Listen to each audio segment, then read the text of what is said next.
चल रहा है। मेरे प्यारे देशवासियों,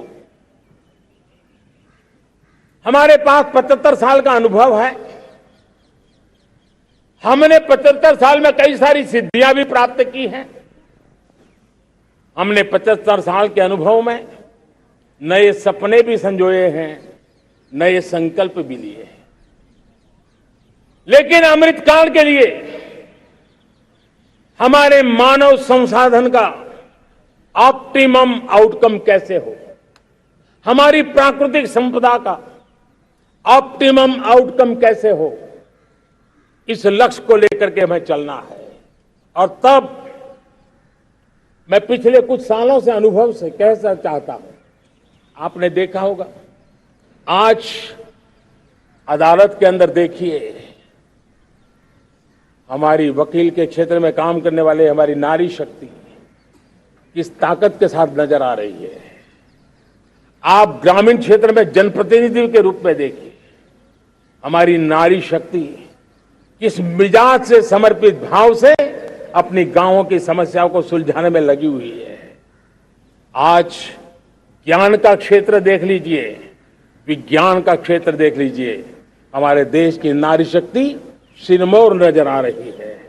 आज हम पुलिस में देखें, हमारी नारी शक्ति लोगों की सुरक्षा की जिम्मेवारी उठा रही है। हम जीवन के हर क्षेत्र में देखें, खेलकूद का मैदान देखें या युद्ध की भूमि देखें, भारत की नारी शक्ति एक नए सामर्थ्य, नए विश्वास के साथ आगे आ रही है।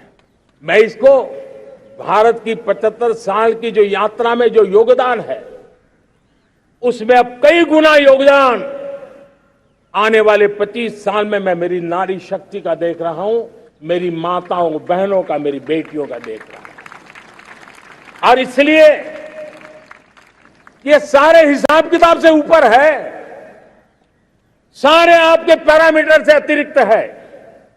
हम इस पर जितना ध्यान देंगे, हम जितने ज्यादा अवसर हमारी बेटियों को देंगे, जितनी सुविधाएं हमारी बेटियों के लिए केंद्रित करेंगे, आप देखना वो हमें बहुत कुछ लौटा करके देगी।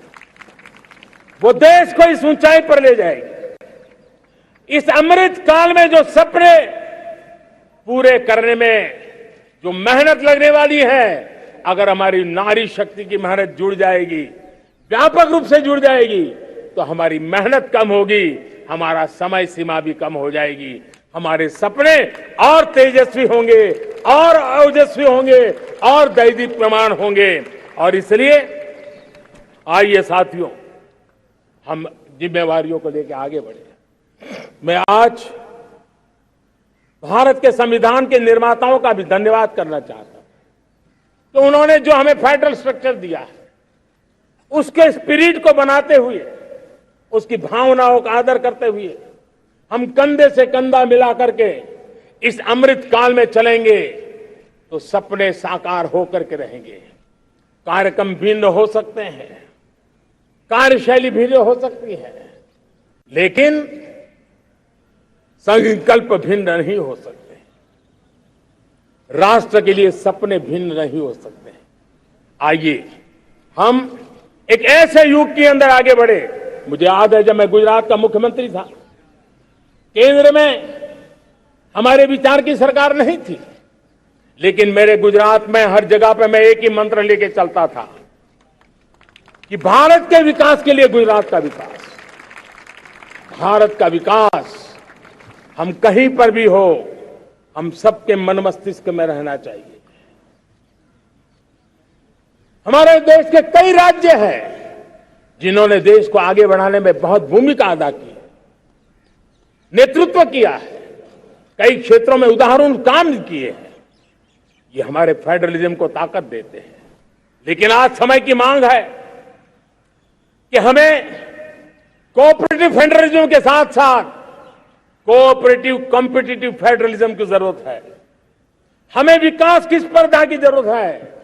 हर राज्य को लगना चाहिए वो राज्य आगे निकल गया, मैं इतनी मेहनत करूंगा, मैं आगे निकल जाऊंगा। उसने ये 10 अच्छे काम किए हैं, मैं 15 अच्छे काम करके दिखाऊंगा। उसने 3 साल में पूरा किया है, मैं 2 साल में करके दिखाऊंगा।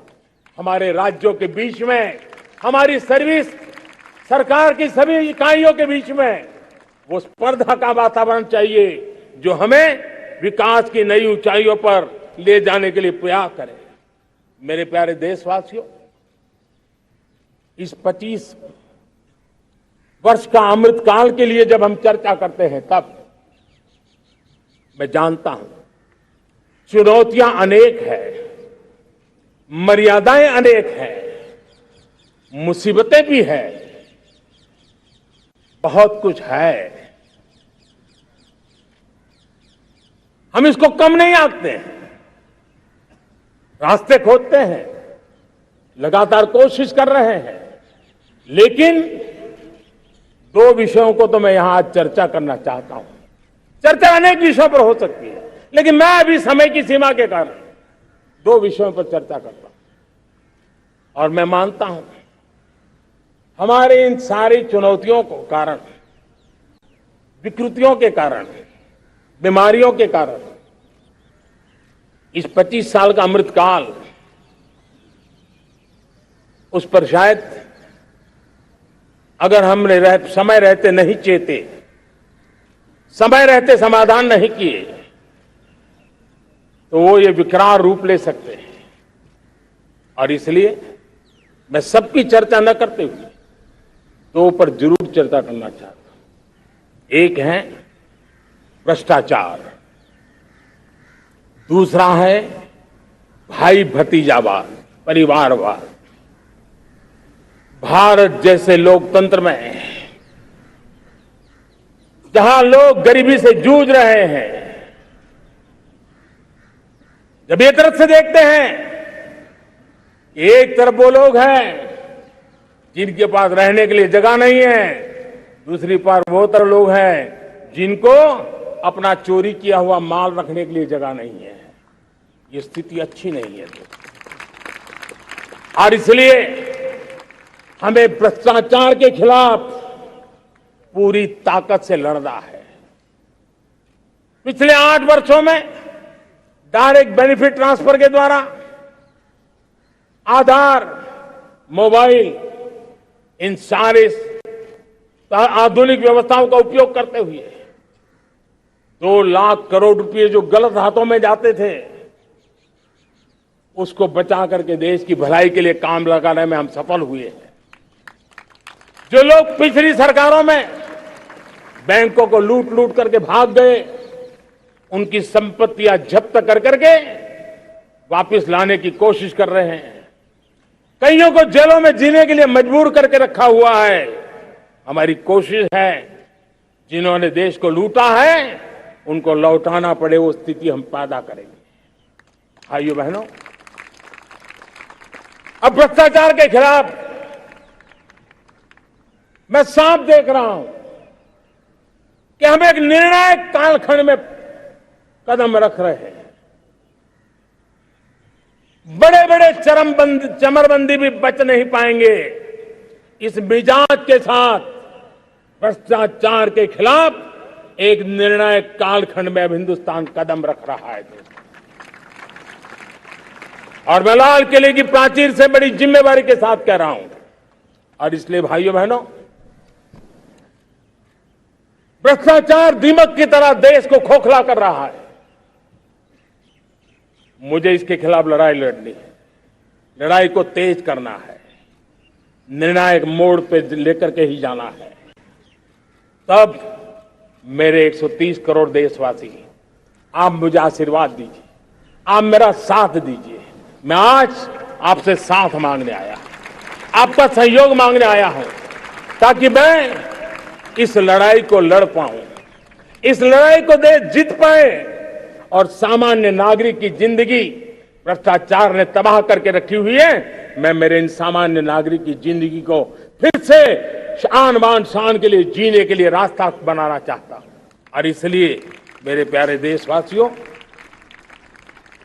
ये चिंता का विषय है कि आज देश में भ्रष्टाचार के प्रति नफरत तो दिखती है, व्यक्त भी होती है, लेकिन कभी कभी भ्रष्टाचारियों के प्रति उदारता बरती जाती है, किसी भी देश में ये शोभा नहीं देगा। और कई लोग तो इतनी बेशर्मी तक चले जाते हैं कि कोर्ट में सजा हो चुकी हो, भ्रष्टाचारी सिद्ध हो चुका हो, जेल जाना तय हो चुका हो, जेल गुजार रहे हो, उसके बावजूद भी उनका महिमा मंडन करने में लगे रहते हैं, उनकी शान शौकत में लगे रहते हैं, उनकी प्रतिष्ठा बनाने में लगे रहते हैं। अगर जब तक समाज में गंदगी